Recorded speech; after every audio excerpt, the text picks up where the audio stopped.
RR Pugoy magiging katulad rin ni Troy Rosario, na tinrade kahit ang laki ng rule niya sa team.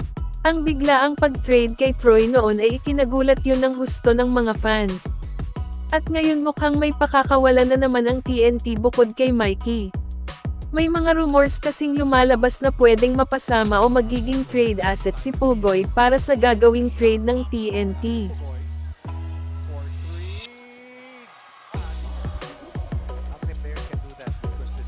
So ibig sabihin, nahanda talaga nilang isakripisyo si Pugoy, para makakuha ng mga players na gusto nila para sa ikabubuti ng team. Kung sa bagay, yan naman ang ginagawa ng mga teams kung gustong magpalakas, ang kumuha ng mga magagaling na players.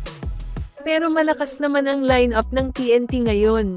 O gusto lang talaga nilang makuha na ang isang Cedric Barefield, na matagal na nilang gustong kunin. Pero ayon sa isang insiders na pwede pa rin itong magbago.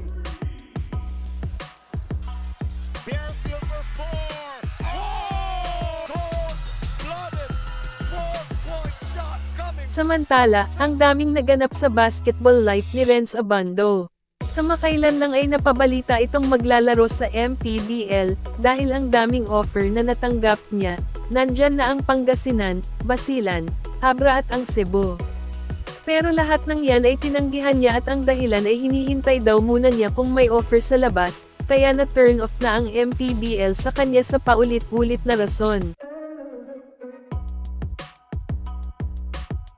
At sa KBL naman, nilaglag ng isang team doon si Renz Abando, kung saan sinabi nila na mas okay pang kunin si Javi Gomez de Leano, kaysa sa kanya dahil si Javi daw ay hindi nagde-demand ng malaking sahod, di gaya ni Renz na doble-doble ang hinihinging bayad.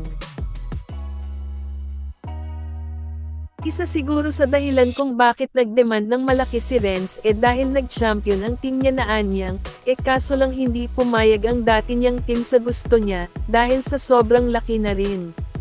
At dahil dyan tinaban na siyang maglaro sa KBL, hindi naman totally banned for life, kundi sa loob lamang ng 5 taon.